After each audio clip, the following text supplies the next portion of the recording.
Right, fan reaction time then. Manchester United 3, Burnley 2.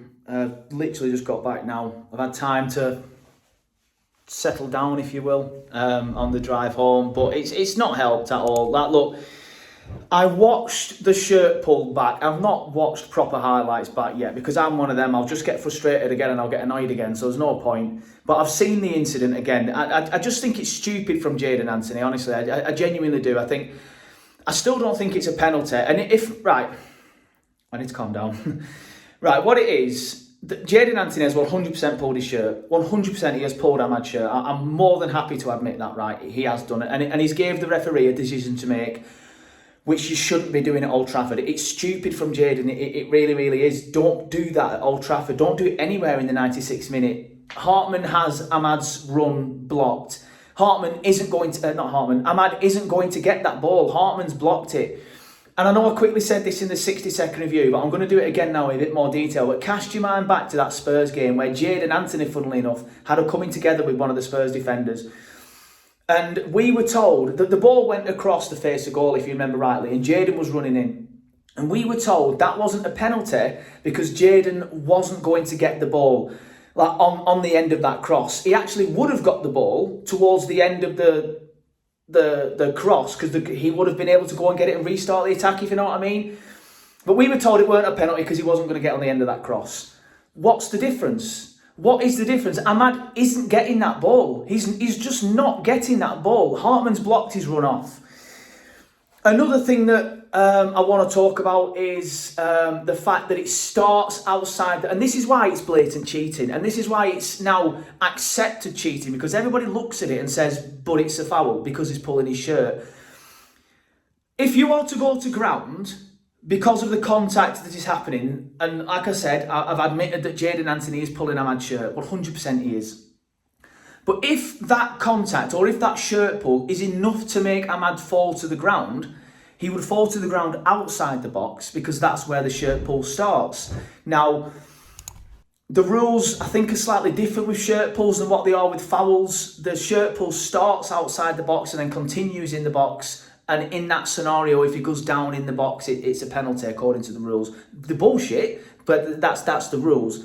But if that shirt pull was enough to bring him to ground, then surely he would fall to ground when the shirt pull starts or when it gets more intense, which is outside the box. But literally, Ahmad, as soon as he gets in the box, throws himself to the floor, because he's playing for it, which is blatant cheating. And because these are now the rules, or they're twisted in certain ways, it's glorified cheating. It genuinely is. And despite everything that I've just said, I can understand why VAR's giving it, because Anthony's giving him a decision to make. And my overriding emotion now after watching it back and driving home and getting home and thinking about it even more and having a look on Twitter and watching it back again is that Anthony's being stupid there. Don't do that. And he's just put us, level that 15 minutes prior, whatever it was. He did well to get, all right, the keeper's messed up, admittedly, but he did well to pounce and put the ball in the net. And he's done well, and he's just let himself down there in that. And why are you pulling the guy's shirt there? There is just no need whatsoever to do it, because everything that I've just mentioned, Hartman's got the run covered. You're just giving the referee a decision. At somewhere like Old Trafford as well, there's notorious for it. You're never, ever going to get that going your way. And another thing that winds me up about that is, does anybody, Burnley fan, there's been a few United fans giving it Billy Big Bollocks in the 60-second clip as well. Choose your lane, lads, by the way. You're beefing with Burnley fans now. How far have you fallen? But does anybody watching this now genuinely believe that VAR gets involved at the other end? If the referee waves it away, which the referee did, to be fair to the referee and the linesman, who was 10 yards away, as Scott Parker said, and the referee was only about 15 yards away, if that was waved away at the other end, does anybody genuinely believe that VAR gets involved? It doesn't. They just don't. That's the problem, and that's the problem with VAR. I don't want to go full tinfoil, chemtrails, fucking conspiracy theory. Apologies for swearing. Loads of kids come up to me today and said they watch this stuff. I apologise if you watch this and you heard a swear word and you're offended by it. But I'm in a mood. And It's just a tool to make sure that the bigger clubs get the results that they want. It genuinely is, and today's more proof of it. You can sit there and say, yeah, but he's pulling his shirt, and I agree he is. I can understand why VAR, when it's got involved, has given it. But VAR chooses when to get involved. It chooses what decisions to get involved with. It chooses when to tell the referee to take a look at it. There's no chance in hell that Burnley, or should I say that VAR, get involved if that's on Jadon Anthony by Ahmad at the other end in the 96th minute. It's waved away and that's it. It's brushed under the carpet and it's never looked at again. It genuinely isn't. However, despite all of that, that's not even the worst decision from today, because I can look at that, I can see in a way why it's given, despite everything that I've just said. What I can't get is the offside goal. We scored the offside goal. It's Lyle Foster, I think, isn't it, with his sleeve? I can't remember off the top of my head. I mean, Lyle Foster, he went through on, I think it was Lyle. He goes through on goal and we score the goal, right?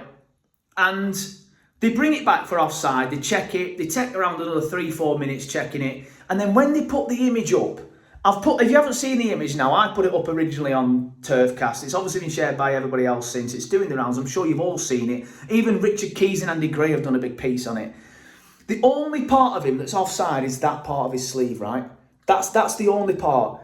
The offside rule, as far as I am concerned, is you can only be offside with a part of your body that you can score a goal from. You cannot score a goal with your arm. If Lyle Foster goes through a goal and shoves it in the net, or bundles it in the net with that part of his arm, it's offside. It's disallowed for handball, right? And I saw some people say, it's about the sleeve though these days. If it is, I hold my hands up. That's news on me. I weren't aware of it. But secondly, if that is the case, the United player also had the same part of his sleeve offside or onside, whatever, over that semi-automated offside bullshit line. The United player had that as well. So that's the thing that winds me up the most. Where's the consistency? Because we're told that it'll be the same thing next week not next week, it's an international break, innit? But the next time United play, or tomorrow when Liverpool play, for example, it'll be the exact same thing the other way around, and it'll just go for them, for the bigger clubs, and it's just, it's starting to wind me up. I'm not even making any sense anymore, because I'm just letting the emotions get the better of me. But yeah, nearly 8 minutes in already, to be fair. But let's talk about the game itself. I'll leave the controversial to everyone's raging about them, and understandably so. We'll try and go into more detail tomorrow on the full-time show with the lads, if hopefully some of them can do it. First half, I thought we were pretty poor, if I'm honest with you. I thought United were miles better than us in that first half. If anything, they should have been at minimum 3 up at half-time. And we're not having this debate about the decisions, because we're dead and buried by then. They had... Dubravka made a couple of good saves. They had one off the bar. Obviously, they got the goal. They had one that they put just over. They had one that they put just wide.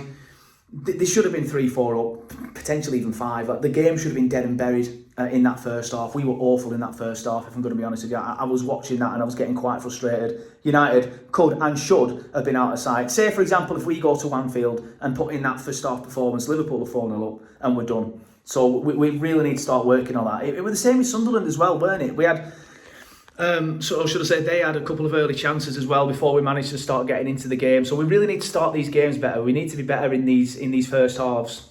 Second half, though, we were fantastic. I thought we played really, really well. Gave a really good account of ourselves. Obviously got back into the game with the equaliser.